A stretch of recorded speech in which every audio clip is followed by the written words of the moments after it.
Now, there's more bad news for German car makers, with heavyweights Volkswagen and Mercedes-Benz posting year-on-year declines of over 40% in net profits for the first quarter of 2025. The car makers blamed lower sales in China for some of their woes, but forecasts for their profits for the months ahead are looking pretty cloudy too. Both industry giants have recently warned of the effect of US President Donald Trump's tariffs on car imports from the European Union.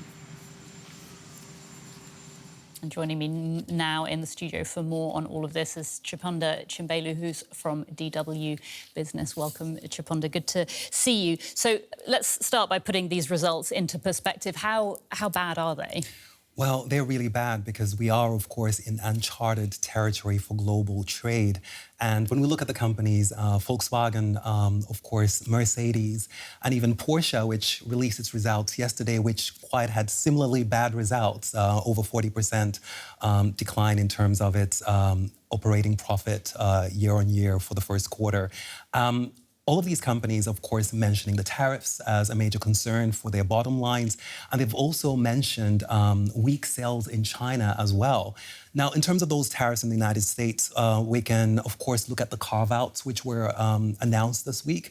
But those carve-outs are most likely to benefit U.S. car makers more because a lot of the benefits will come for the car makers who assemble vehicles with foreign-made parts in the United States. Mm-hmm. And if we take the example of Volkswagen, half of the vehicles that it sells in the US market are actually made in Mexico. So it needs to really ramp up its production capabilities in the US market in terms of assembling vehicles to be able to benefit from, a little bit more from some of those carve-outs. So it's really challenging, or one could just say a bumpy time ahead. Ride. Exactly, bumpy ride for those car makers. Right. So looking more generally, it isn't only the German car makers that are struggling, is it?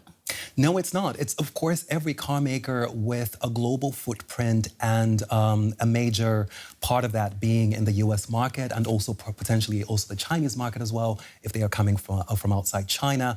And we've seen similar issues with Stellantis, which owns Peugeot, the French brand, and Italy's Fiat. And there's also similar problems with Volvo, which is, of course, from Sweden. Now, it's not just the tariffs which are an issue for European car makers. Last year, before these tariffs were announced, before the Trump administration, there was that famous or infamous report now by Mario Draghi, who is the former ECB president.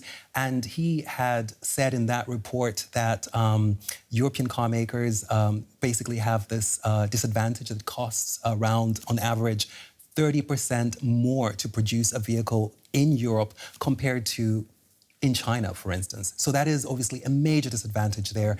And they're also lagging behind in terms of technology and innovation. So there's a lot of catching up left to do for European car makers. Right. I mean, you mentioned innovation. I mean, is it a big issue that European car makers are essentially failing to make products that customers want? Well, of course. I mean, when it comes to that, competitive advantage, that means that they're just much more expensive. And then, of course, they're not innovating as much.